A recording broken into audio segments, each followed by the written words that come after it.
ಸ್ನೇಹಿತರೆ ನಮಸ್ತೆ, welcome to Chaitanya career academy. ಸ್ನೇಹಿತರೆ, ಮುಂಬರುವ ಪ್ರೌಢಶಾಲಾ ಶಿಕ್ಷಕರ ನೇಮಕಾತಿ HST ರಿಕ್ರೂಟ್ಮೆಂಟ್ ಗೆ ಸಂಬಂಧಪಟ್ಟ ಹಾಗೆ ಪ್ರೌಢಶಾಲಾ ಶಿಕ್ಷಕರ ನೇಮಕಾತಿಯ ಪತ್ರಿಕೆ 1 ಪೇಪರ್ 1 2015ರಲ್ಲಿ HST ನೇಮಕಾತಿ ಕೊನೆಯ ಬಾರಿ ನಡೆದಂತದ್ದು. ಇದರಲ್ಲಿ 2 ಪತ್ರಿಕೆಗಳನ್ನ ಇಟ್ಟಿದ್ರು, ಪೇಪರ್ 1 ಮತ್ತು ಪೇಪರ್ 2. ಪೇಪರ್ 1 ಎಲ್ಲರೂ ಕೂಡ ಕಾಮನ್ ಆಗಿರತಕ್ಕಂತ ಸಾಮಾನ್ಯ ಪತ್ರಿಕೆ. ಹಾಗೆ ಪೇಪರ್ 2 ನಿಮ್ಮ ವಿಷಯಕ್ಕೆ ಸಂಬಂಧಪಟ್ಟಂತ ಸಬ್ಜೆಕ್ಟ್ ಪೇಪರ್.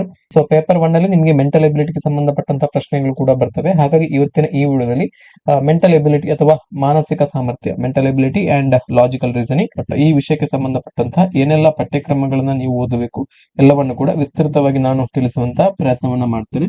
ಸೊ ಸಿಲೆಬಸ್ ಅನ್ನ ಕನ್ನಡ ಮತ್ತು ಇಂಗ್ಲಿಷ್ ಎರಡೂ ವರ್ಷನ್ ಅಲ್ಲಿ ಕೂಡ ನಿಮಗೆ ತಿಳಿಸ್ತೇನೆ. ಸೊ ಆಸ್ ಯೂಶುವಲ್ ಈ ಸಿಲೆಬಸ್ ನ PDF ಕಾಪಿಯನ್ನು ನಮ್ಮ ಟೆಲಿಗ್ರಾಮ್ ಚಾನಲ್ ಅಲ್ಲಿ ಕೊಟ್ಟಿರ್ತೇನೆ. ನೀವು ಟೆಲಿಗ್ರಾಮ್ ಚಾನಲ್ ಅನ್ನ ಜಾಯಿನ್ ಆಗಿ, ಟೆಲಿಗ್ರಾಮ್ ಚಾನಲ್ ನ ಲಿಂಕ್ ಅನ್ನು ನಮ್ಮ ವಿಡಿಯೋದ ಡಿಸ್ಕ್ರಿಪ್ಷನ್ ಅಲ್ಲಿ ಕೊಟ್ಟಿರ್ತೇನೆ. ಅದನ್ನ ಜಾಯಿನ್ ಆಗಿ ಈ ಸಿಲೆಬಸ್ ಅನ್ನ ಆಸ್ ಇಟ್ ಈಸ್ ಪಡ್ಕೊಳ್ಬಹುದು. ನೋಡಿ, ಈ ಮೆಂಟಲ್ ಎಬಿಲಿಟಿಗೆ ಸಂಬಂಧಪಟ್ಟ ಹಾಗೆ ನಾನು ಈಗಾಗಲೇ ಹೇಳಿದ್ದೇನೆ, ಯಾವ ಪುಸ್ತಕವನ್ನ, ಯಾವ ಅಧ್ಯಯನ ಸಾಮಗ್ರಿಯನ್ನ ನೀವು ಮೆಂಟಲ್ ಎಬಿಲಿಟಿಗಾಗಿ ಓದಬೇಕು ಅನ್ನೋದ್ರ ಬಗ್ಗೆ ಪ್ರೀವಿಯಸ್ ವಿಡಿಯೋದಲ್ಲಿ ಒಂದು ವಿಡಿಯೋವನ್ನ ಮಾಡಿ ಕಂಪ್ಲೀಟ್ ಆಗಿ ತಿಳಿಸಿದೆ. ಸೊ ನೀವು ಮೆಂಟಲ್ ಎಬಿಲಿಟಿಗೆ ಸಂಬಂಧಪಟ್ಟ ಹಾಗೆ ನೀವೇನ್ ಮಾಡಬೇಕು ಅಂತ ಹೇಳಿದ್ರೆ, DSCRT ಕಡೆಯಿಂದ ಪಬ್ಲಿಷ್ ಮಾಡಿದಂತಹ 8ನೇ ತರಗತಿಯ ವಿದ್ಯಾರ್ಥಿಗಳಿಗೆ ರಾಷ್ಟ್ರ ಮಟ್ಟದಲ್ಲಿ NMMS ಅನ್ನುವಂತಹ ಒಂದು ಪರೀಕ್ಷೆ ನಡೀತದೆ. ಹಾಗೆಯೇ 10ನೇ ತರಗತಿಯ ವಿದ್ಯಾರ್ಥಿಗಳಿಗೆ ರಾಷ್ಟ್ರ ಮಟ್ಟದಲ್ಲಿ NTSC ಅನ್ನುವಂತಹ ಒಂದು ಪರೀಕ್ಷೆ ನಡೀತದೆ. ಸೊ ಈ ಪರೀಕ್ಷೆಗೆ ಸಂಬಂಧಪಟ್ಟ ಹಾಗೆ DSCRT ಅಧ್ಯಯನ ಸಾಮಗ್ರಿಯನ್ನ ಸಿದ್ಧಪಡಿಸಿದೆ. ಯಶಸ್ಸು ಅನ್ನುವಂತ ಶೀರ್ಷಿಕೆ ಅಡಿಯಲ್ಲಿ, ಸ್ಪರ್ಧಾ ಯಶಸ್ಸು ಅನ್ನುವಂತ ಶೀರ್ಷಿಕೆಯ ಅಡಿಯಲ್ಲಿ ಪುಸ್ತಕಗಳನ್ನ ಪ್ರತ್ಯೇಕವಾಗಿ NMMS ಮತ್ತು NTSC ಎಕ್ಸಾಮಿಗೆ ಪ್ರಿಪೇರ್ ಮಾಡಿದೆ. ಸೊ ಕರ್ನಾಟಕದಲ್ಲಿ ನಡ್ತಕ್ಕಂತ ಎಲ್ಲಾ ಸ್ಪರ್ಧಾತ್ಮಕ ಪರೀಕ್ಷೆಗಳನ್ನ ಗಮನಿಸಿದ್ರೆ ಮೆಂಟಲ್ ಎಬಿಲಿಟಿಗೆ ಸಂಬಂಧಪಟ್ಟಂತಹ ಪ್ರಶ್ನೆಗಳು ಇಲ್ಲಿಂದಲೇ ರಿಪೀಟ್ ಆಗ್ತವೆ. ಈ ಪ್ರಶ್ನೆ ಪತ್ರಿಕೆಯಿಂದಲೇ, ಈ ಪುಸ್ತಕದಿಂದಲೇ ರಿಪೀಟ್ ಆಗ್ತವೆ. ಸೊ ನೀವು ಏನ್ ಮಾಡಬೇಕು ಅಂತ ಹೇಳಿದ್ರೆ, ನೀವು ಜಸ್ಟ್ ಗೂಗಲ್ ಅಲ್ಲಿ DSCRT NMMS and NTSC mental ability ಸ್ಪರ್ಧಾ ಯಶಸ್ಸು ಬುಕ್ PDF ಅಂತೇಳಿ ಸರ್ಚ್ ಮಾಡಿದ್ರೆ ನಿಮಗೆ PDF ಓಪನ್ ಆಗ್ತದೆ. ಅಲ್ಲಿ ಮೇಲೆ ಫಸ್ಟ್ ಗೆ ಬರ್ತಕ್ಕಂಥ ಲಿಂಕ್ ಅನ್ನು ಓಪನ್ ಮಾಡಿದ್ರೆ ನಿಮಗೆ ಬೋತ್ NTSC ಅಂಡ್ NMMS ಗೆ ಸಂಬಂಧಪಟ್ಟ ಹಾಗೆ DSCRT ನ ರಚಿತವಾಗಿರ್ತಕ್ಕಂಥ ಸ್ಪರ್ಧಾ ಯಶಸ್ಸು ಅನ್ನುವಂತಹ ಪುಸ್ತಕದ PDF ಕಾಪಿ ಸಿಗ್ತದೆ. ಅದನ್ನ ಡೌನ್ಲೋಡ್ ಮಾಡಿಕೊಂಡು ಅದರಲ್ಲಿ ಕೊಟ್ಟಿರ್ತಕ್ಕಂಥ ಎಲ್ಲ ಪ್ರಶ್ನೆಗಳನ್ನ ಕೂಡ ನೀವು ಅಧ್ಯಯನವನ್ನ ಮಾಡಿದ್ರೆ, ಸ್ಟಡಿ ಮಾಡಿದ್ರೆ, ನೀವು ಖಂಡಿತವಾಗಿ ಕೂಡ ಈ ಮೆಂಟಲ್ ಎಬಿಲಿಟಿ ಸೆಕ್ಷನ್ ಅಲ್ಲಿ ಒಳ್ಳೆಯ ಅಂಕಗಳನ್ನ ಗಳಿಸಬಹುದು. ಈ ಮೆಂಟಲ್ ಎಬಿಲಿಟಿ ಸೆಕ್ಷನ್ ಅನ್ನುವಂಥದ್ದು ನಿಮ್ಮ ಸ್ಕೋರಿಂಗ್ ಸೆಕ್ಷನ್ ಆಗಿರುವಂತದ್ದು, ಸ್ಕೋರಿಂಗ್ ಪಾರ್ಟ್ ಇದು. ಸೊ ಬೇರೆ ಪಾರ್ಟ್ ಅಲ್ಲಿ ಅದು ಜನರಲ್ ನಾಲೆಜ್ ಆಗಿರ್ಬೋದು, ಹಾಗೇನೆ ಎಜುಕೇಶನ್ ಸೈಕಾಲಜಿ ಆಗಿರ್ಬೋದು, ಕಂಪ್ಯೂಟರ್ ಲಿಟ್ರಸಿ ಆಗಿರ್ಬೋದು, ಅಥವಾ ಬೇರೆ ಪಾರ್ಟ್ ಆಗಿರ್ಬೋದು. ಸೊ ಇದರಲ್ಲಿ ನೀವು ಹೆಚ್ಚಿನ ಅಂಕಗಳನ್ನ ಗಳಿಸಲಿಕ್ಕೆ ಸಾಧ್ಯ ಆಗುವುದಿಲ್ಲ. ಇದರ ಸಿಲೆಬಸ್ ವ್ಯಾಪ್ತಿ ತುಂಬಾ ಅಗಾಧವಾಗಿರುವಂತದ್ದು, ವಿಶಾಲವಾಗಿರುವಂತದ್ದು, ಬ್ರಾಡ್ ಸಿಲೆಬಸ್ ಇದೆ. ಹಾಗಾಗಿ ಎಲ್ಲಿಂದ ಪ್ರಶ್ನೆಗಳು ಪ್ರತ್ಯಕ್ಷ ಆಗ್ತವೆ ಅಂತ ಹೇಳಿ ನಮಗೆ ಗೆಸ್ ಮಾಡ್ಲಿಕ್ಕೆ ಸಾಧ್ಯ ಇಲ್ಲ.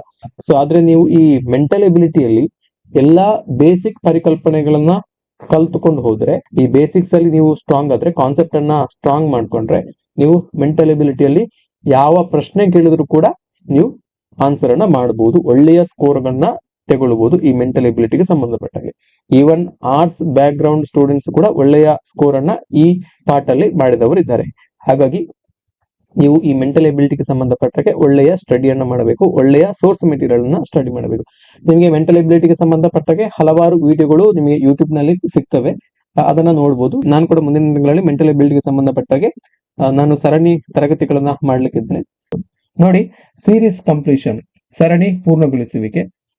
ಇದರಲ್ಲಿ number series, completing the given series, identifying the wrong number, alphabet series, ಹಾಗೆಯೇ ಲೆಟರ್ ಸೀರೀಸ್ಗಳು ಬರ್ತವೆ.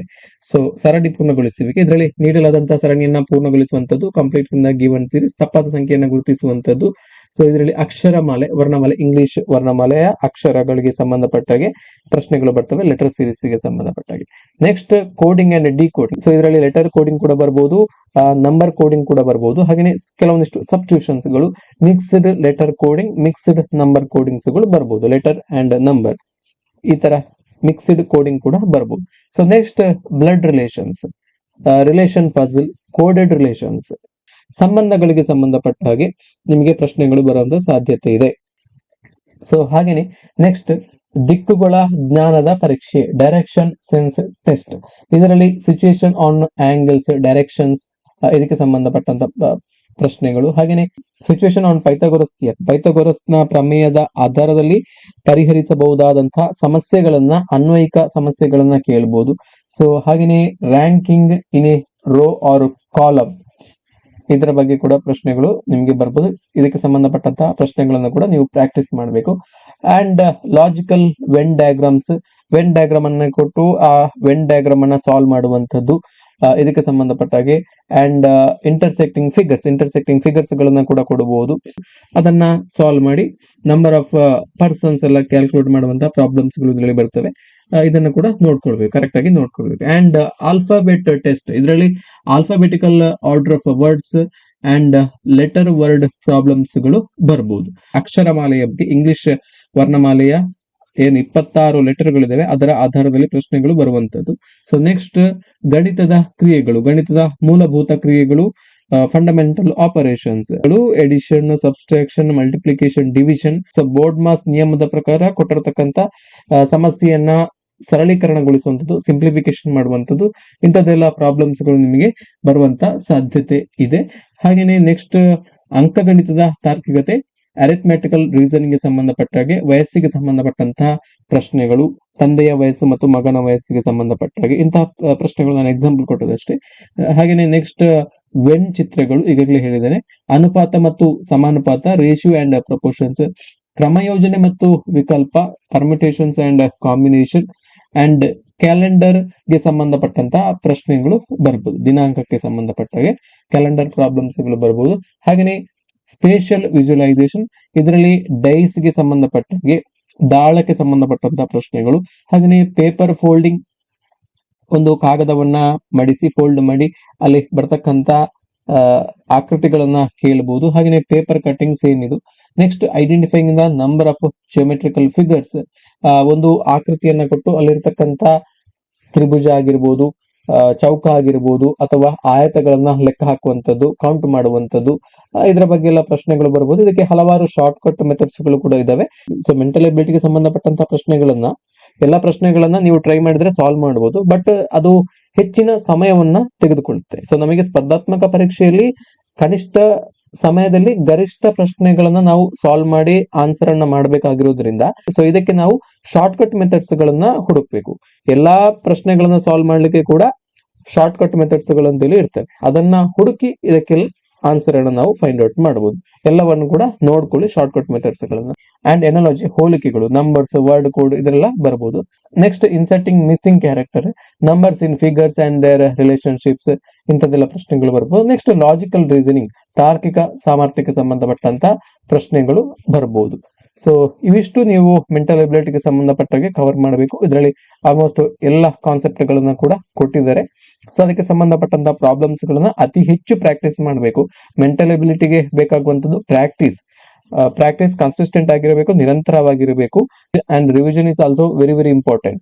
ನೀವು ಕಲ್ತದನ್ನ ಪ್ರತಿನಿತ್ಯ ರಿವಿಷನ್ ಮಾಡುವಂತದ್ದು, ಪುನರ್ಮನನ ಮಾಡುವಂತದ್ದು ಕೂಡ ತುಂಬಾನೇ ಇಂಪಾರ್ಟೆಂಟ್ ಆಗಿರುವಂತದ್ದು. ಹಾಗಾಗಿ ಮೆಂಟಲ್ ಎಬಿಲಿಟಿಯ ಕಡೆ ಹೆಚ್ಚಿನ ಗಮನವನ್ನ ಕೊಡಿ. ಮೆಂಟಲ್ ಎಬಿಲಿಟಿ ಪಾರ್ಟ್ ಅನ್ನುವಂಥದ್ದು ನಿಮ್ಮ ಸ್ಕೋರಿಂಗ್ ಸಬ್ಜೆಕ್ಟ್, ಸ್ಕೋರಿಂಗ್ ಸೆಕ್ಷನ್ ಆಗಿರುವಂತದ್ದು. ಹಾಗಾಗಿ ಇದರ ಕಡೆ ಹೆಚ್ಚಿನ ಗಮನವನ್ನ ಕೊಟ್ರೆ ಒಳ್ಳೆಯ ಅಂಕಗಳನ್ನ ಗಳಿಸಬಹುದು.